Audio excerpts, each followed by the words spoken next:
Sur l'ensemble des Alpes, le réchauffement climatique depuis la seconde moitié du XXe siècle s'élève à 2 degrés Celsius en moyenne, entraînant une diminution significative de l'enneigement.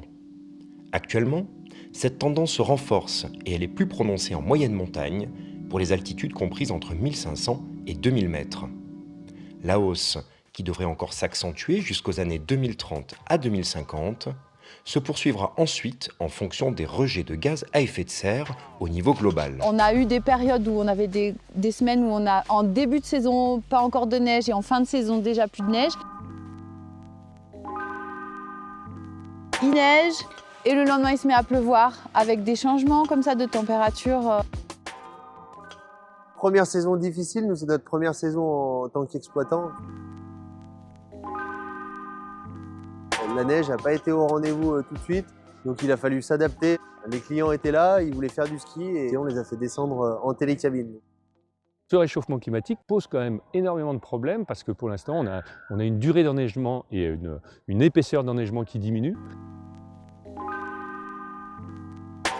progressivement. Et il faut absolument qu'en parallèle on prenne ce virage d'une diversification touristique durable qui nous permette d'être moins fragiles les années sans neige.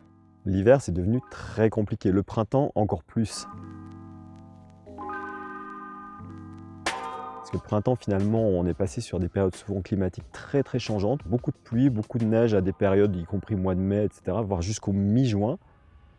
Les Alpes franco-italiennes abritent 235 stations de sport d'hiver, soit 148 en France et 87 en Italie.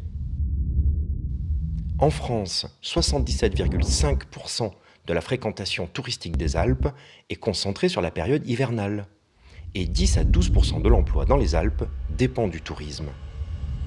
Avec une augmentation de 1 degré Celsius, seuls 83% des stations seront en mesure d'accueillir des skieurs plus de 100 jours par an. Avec 2 degrés Celsius d'augmentation, ce pourcentage est estimé à 61%, et avec 4 degrés, moins de 30%. Il y aura toujours dans l'avenir des hivers très bien enneigés et des hivers moins bien enneigés, mais on peut être à peu près sûr qu'il y aura plus d'hivers moins bien enneigés que d'hivers bien enneigés par rapport à la situation actuelle. Jusqu'en 2050, on a une baisse qui est tendancielle de l'enneigement et qui va toucher directement les stations de sport d'hiver, avec par exemple le fait que les pires conditions qu'on connaît aujourd'hui une année sur 5, d'ici à 2050, elles devraient se reproduire plutôt une année sur 2. Face à cette réalité, les stations jouent la carte de l'adaptation. Alors schématiquement, on peut dire qu'aujourd'hui, on a 2 grandes familles d'adaptation au changement climatique pour les stations. La première famille d'adaptation, c'est finalement essayer de maintenir le produit ski, qui est le produit d'appel de Ski Station, et donc de fiabiliser l'enneigement. Aujourd'hui, ça se manifeste par produire de la neige de culture et également travailler le damage et les pistes en réponse à ce changement climatique.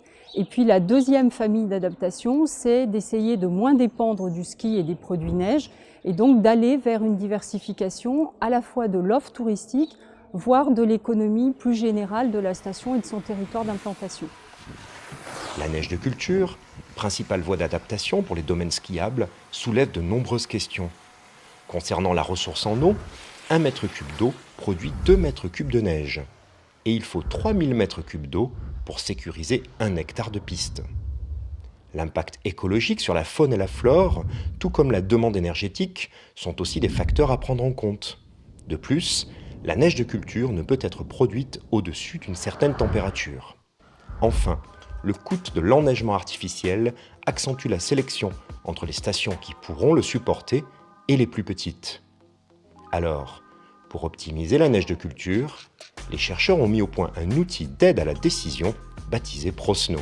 Alors l'objectif de ProSnow, c'est d'avoir un outil de prévision météorologique dédié à la gestion de la neige et qui fournisse un certain nombre d'informations sur l'évolution du manteau neigeux, sur l'évolution des conditions de production de neige à la fois à court terme et à moyen terme jusqu'à la fin de la saison, pour que les décideurs en station puissent prendre des mesures de gestion de la neige qui soient cohérentes avec les prévisions.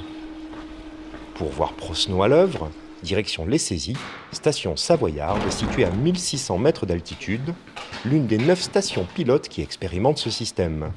Car ici comme ailleurs, la neige de culture, indispensable à l'activité touristique, montre aussi des limites. Cette année, on est un petit peu moins dans le cas, mais l'année dernière, la saison 2018-2019,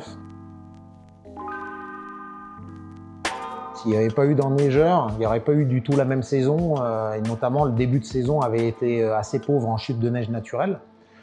L'outil ProSnow, pour nous, ça va être un outil clairement d'aide à la décision. La saison qu'on est en train de vivre, la 2019-2020, elle est assez parlante. Aujourd'hui, on a eu ce phénomène d'inversion de température avec des conditions plus froides dans les vallées et de la chaleur qu'on a en altitude, qu'on a vécu assez régulièrement tout au long de cette saison. Et donc, du coup, des conditions qui ne permettent pas de faire fonctionner les enneigeurs.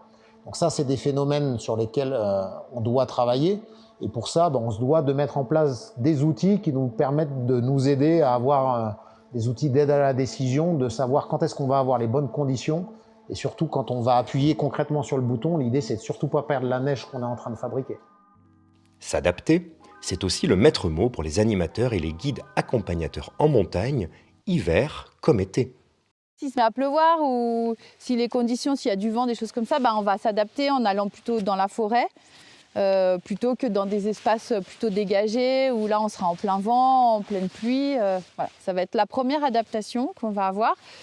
Quand il n'y a vraiment pas de neige, à ce moment-là, on va faire des sorties pédestres, voilà, pour que les gens ils aient un peu des choses à faire. On est pratiquement qu'en plan B en permanence pour toutes les activités hivernales. Nous, l'hiver, c'est quand même pas mal. Tout ce qui est course de natation, biathlon, on a réouvert l'acrobranche, on peut faire de la spéléo. On est pas mal rebasculé en rando nature. Voilà, finalement, des produits d'automne. L'été, clairement parlant, c'est adaptation chaleur, adaptation sécheresse. Voilà, les activités escalade, maintenant, on les fait le matin, on les fait plus l'après-midi, chose qu'on connaissait pas avant non plus. Côté diversification, les stations rivalisent de propositions destinées à accueillir et fidéliser les touristes, même quand la neige vient à manquer. Centres aqualudiques, culturels, sportifs. Ils nécessitent de nouveaux investissements qui doivent désormais être rentabilisés tout au long de l'année. Quand on n'a pas de neige, vous viendrez voir cet été, par exemple, sur cette zone, la zone du Smile, on a mis un tapis, typiquement, on a investi pas mal d'argent dans ce tapis pour créer une piste de luge, une piste ludique. Aujourd'hui, elle ne tourne pas. C'est de se dire on ne peut plus investir des millions d'euros dans des appareils qui tournent que 3 mois l'hiver. Il faut qu'on leur donne une vie sur la saison estivale. L'adaptation au changement climatique passe aussi, de plus en plus, par des logiques de territoire qui supplantent l'approche par domaine skiable, ainsi que de nouveaux modes de gouvernance. Qu'on observe plus récemment, et notamment avec la mise en place de la génération actuelle de politique publique espace valléen, c'est la recherche de valorisation d'autres ressources des territoires, d'autres aménités. Et ça va être la valorisation des patrimoines naturels comme culturels, qui sont non plus implantés cette fois-ci uniquement sur les contours de la station, mais dans des territoires plus larges. Ce qui va conduire à réfléchir non plus en termes de stations de sport d'hiver, mais en termes de destinations touristiques. La diversification, ça suppose aussi de renouveler la gouvernance en place dans la station. Avant, on était sur une gouvernance centrée sur les sports d'hiver et les opérateurs de remontée mécanique, l'office de tourisme, le maire. Si on réfléchit en termes de valorisation d'un château, en termes de valorisation d'un sentier, et donc d'arriver à construire ensemble une stratégie. Illustration dans le Vercors, massif de moyenne montagne particulièrement impacté par le changement du climat, où les acteurs misent sur un nouveau modèle économique et touristique à l'échelle du territoire. On a tout le travail sur un nouveau modèle économique pour les stations de moyenne montagne et notamment pour Villars-Corançon, où on réfléchit en fait à une nouvelle organisation et l'idée c'est de créer un cadre de vie idéal pour tous toute l'année, à la fois pour les résidents, à la fois pour les résidents secondaires, mais aussi pour les visiteurs, les touristes. Alors, en termes d'activité, c'est vrai qu'on a la chance d'être en moyenne montagne, avec des hivers qui ne sont pas trop froids, des étés qui ne sont pas trop chauds, et ce qui nous permet tout au long de l'année de pratiquer des activités outdoor.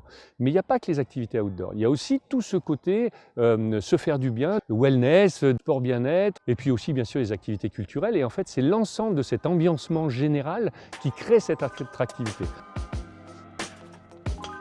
Alors aujourd'hui, l'important pour moi, c'est de reconnaître la fin de l'unicité du modèle de développement qu'on a connu en France pour le développement des stations, qui a porté ses fruits et qui fait qu'aujourd'hui, on a cette cette activité économique, mais c'est surtout de proposer une diversité de chemins de transition pour ces territoires qui sont structurés par cette économie des sports d'hiver. L'avenir de la station X sera jamais le même que celui de sa voisine, donc il faut accepter de travailler vers la diversité des transitions. Ça prend du temps, c'est un travail de longue haleine et qui va nécessiter un accompagnement, une ingénierie et un partage de l'ensemble des parties prenantes de ces territoires-là.